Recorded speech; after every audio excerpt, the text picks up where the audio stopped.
हरे कृष्णा, बहुत बहुत धन्यवाद। तो आज के इस प्यार में कृष्णदास कविराज कहते हैं कि प्रभुर कहिल ए जन्म लीला सूत्र, कि मैंने प्रभु यानी चैतन्य महाप्रभु की जन्म लीला का सूत्र वर्णन किया है। तो पिछला अध्याय यानी आदि लीला का जो अध्याय संख्या 13 है, ये जन्म लीला का सूत्र था। और अब ये जो अध्याय संख्या 14 है, ये बाल लीला का सूत्र है। जन्म लीला 13वें अध्याय में वो पूरा वर्णन किया जन्म लीला का। अब 14वां अध्याय है बाल लीला का, है ना। तो जन्म लीला में उन्होंने बहुत विस्तार से वर्णन किया कि जो सची के पुत्र का जो जन्म हुआ, तो उसमें साथ साथ नाम संकीर्तन का भी जन्म हुआ। तो भगवान चैतन्य जो है, चूँकि संकीर्तन के एकमात्र पिता हैं, है ना, तो जो संकीर्तन है, नाम संकीर्तन है, तो इसका भी जो है साथ साथ जन्म हुआ। तो भगवान चैतन्य ने इस प्रकार की जो है योजना बनाई कि पूर्ण चंद्र ग्रहण जिस समय लगा, उस समय उन्होंने जन्म लिया। और पूर्ण चंद्र ग्रहण के कारण लोग जो है आ रहे थे, जा रहे थे, और हर समय लगातार हरि नाम ले रहे थे। तो ये हरि नाम ले रहे थे, तो जो भक्त लोग थे पहले से नवद्वीप में, जिनको कि हरि नाम में बहुत निराश किया जाता था कि वे हरि नाम कीर्तन करते थे, तो हिंदू समाज के ही लोग जो है उनकी निंदा करते थे, उनके कीर्तन की निंदा करते थे, बड़े दुखी थे। तो उन भक्तों को पता नहीं चला कि हमारे प्रभु जिनका हम कीर्तन करते हैं वो साक्षात प्रकट हो गए हैं। लेकिन इस हरि नाम का जो है कीर्तन इतना सुनाई दे रहा है, सब लोग जो है बोल रहे हैं, जिन्होंने जीवन भर नहीं बोला वो भी बोल रहे हैं, और बहुत जो है इसका जो है कोलाहल हो रहा है, हरि नाम का कोलाहल हो रहा है। तो भक्त लोग जो है यही सोचते हैं कि ऐसे तो लोग जो है हरि नाम लेते नहीं हैं और हमारी भी निंदा करते हैं और हमें भी बहुत लज्जित करते हैं। तो ऐसा जो ग्रहण है अगर हमेशा लगा रहे तो कितना अच्छा रहे, है ना। तो कोई नहीं पहचान पाए, भगवान को नहीं पहचान पाए कोई कि भगवान का स्वयं अवतार हुआ है, लेकिन भगवान के नाम का अवतार हुआ। तो श्री कृष्ण की जन्म लीला में और चैतन्य महाप्रभु की जन्म लीला में एक अंतर यही है। श्री कृष्ण की जो जन्म लीला हुई वो इतना गुप्त है कि कोई भी जो है नाम नहीं लेना चाहते, और वसुदेव जी ने भी कृष्ण के नाम को छिपाया, कृष्ण को छिपाया और छिप करके चले गए मथुरा से गोकुल, और छिप करके जो है यशोदा की गोद में सुला दिया कृष्ण को, और उनके जो कन्या हुई थी उसको जो है लेकर के आए, और फिर जो है हथकड़ी बेड़ियाँ जो है सब ज्यों की तो पहन ली कि किसी को पता ना चले कि कृष्ण का जन्म हुआ ना।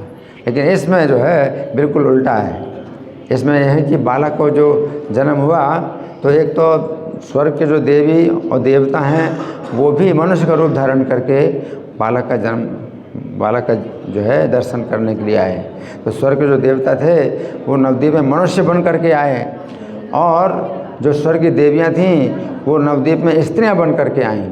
और सब देवता और स्त्रियाँ, जगन्नाथ जी के घर में इतनी भीड़ हो रही, इतनी भीड़, इतने जो है देवता और देवियाँ सब आ रहे हैं मनुष्य और स्त्रियों के रूप में। जगन्नाथ मिश्री भी जो है बड़े चकित हैं, और माता सची भी बहुत चकित हैं, और किंग कर्तव्य विमूढ़ हो गए कि क्या करना चाहिए क्या नहीं करना चाहिए। उन्हें कुछ समझ में नहीं आ रहा, केवल आनंद के आवेश में उन्हें कुछ सूझ नहीं रहा है कि क्या कर रहे हैं क्या ना करें। और इतने लोग सब जो है स्वर्ग की देवी देवता थे। तो स्वर्ग की जनसंख्या तो पृथ्वी की जनसंख्या बहुत ज़्यादा है, और स्वर्ग के जो देवता हैं, स्वर्ग की जो देवियाँ हैं, वे इस पृथ्वी में किसी अन्य जो छद में अवतार होते हैं, मिथ्या अवतार होते हैं, जिनको कि लोग जो है घोषित करते हैं कि ये अवतार वो अवतार, तो स्वर्ग के देवता नहीं मानते। स्वर्ग के देवताओं को पता रहता है कि असली अवतार कौन है। तो असली अवतार का दर्शन करने के लिए आए, है ना। नकली अवतार बहुत होते रहते हैं, और लोग जो है अपना चलाते रहते हैं, और जो है उनकी चलती रहती है।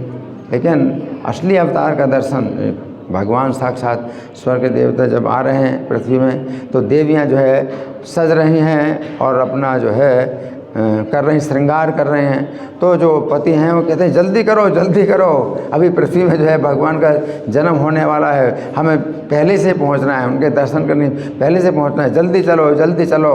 तो स्वर्ग में भी जो है हड़बड़ी मची है कि चलो जल्दी। और यहाँ पर सची माता के जो है घर में जो बालक का जन्म हुआ है तो वो भी जो है कोई आए नहीं। तो जो पहला जो दिन था गौरांग के अवतार का, तो वो जो है जगन्नाथ मिश्र ने नहीं बनाया, वो तो देवता और देवियों ने बनाया। और वही जो है मतलब दर्शन कर रहे हैं, दर्शन करने आ रहे हैं, और असीमित धन संपत्ति भी जो है उनके घर में प्रकट हो गई। लेकिन अगले दिन जगन्नाथ मिश्र उत्सव हुआ, जैसे कि नंद उत्सव। तो नंद यशोदा ने जैसे कृष्ण का जो जन्म है अगले दिन मनाया है ना, उसी प्रकार से जगन्नाथ मिश्र ने जो है अपने पुत्र का जो जन्म है अगले दिन मनाया है ना। तो नंदोत्सव हम बोलते हैं कृष्ण के जन्मोत्सव के अगले दिन नंदोत्सव होता है। उसी प्रकार से भगवान चैतन्य की जो जन्म लीला है तो उसके अगले दिन जगन्नाथ मिश्र उत्सव है ना। तो इसमें जो है इस प्रकार की कुछ समानताएं हैं और कुछ जो है अंतर है।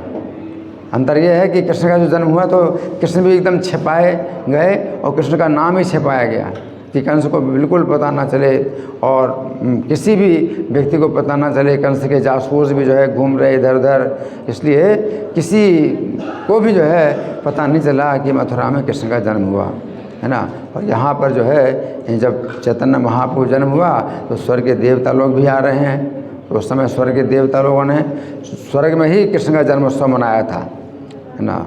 और प्रकृति ने जो है कृष्ण का जन्मोत्सव मनाया था हाँ, कि मंद मंद जो जल की धारा बह रही थी और नदियों का पानी स्वच्छ हो गया और रात्रि में ही कमल खिल गए। तो प्रकृति ने कृष्ण का जन्मोत्सव मनाया, लेकिन देवता लोग पृथ्वी में नहीं आए हैं क्योंकि कंस को पता ना चले। तो देवताओं ने पृथ्वी में कृष्ण का जन्मोत्सव नहीं मनाया, लेकिन चैतन्य महाप्रभु जन्मोत्सव के समय देवता लोग खूब संख्या में मनुष्य के रूप में आए और मनुष्य की स्त्रियों के रूप में आए और जन्मोत्सव बहुत मनाया, इतना मनाया कि कोई सोच नहीं सकता। और नाम का जो है इतना कीर्तन हुआ, नाम का इतना कीर्तन हुआ कि जो है भक्तों को जो है बड़ी खुशी हो रही थी। क्या ऐसा चंद्रग्रहण पड़ गया, चंद्रग्रहण का जो है मतलब एक ऐसा कारण बन गया कि इतना लोग जो है नाम ले रहे हैं जो कभी नाम नहीं लेते और हमारे नाम लेने की भी निंदा करते हैं, निराश करते हैं। तो ये जो है मतलब बड़ा जो है बहुत बड़ा जो है ये हर्ष का कारण बन गया भक्तों के लिए। हरे कृष्ण।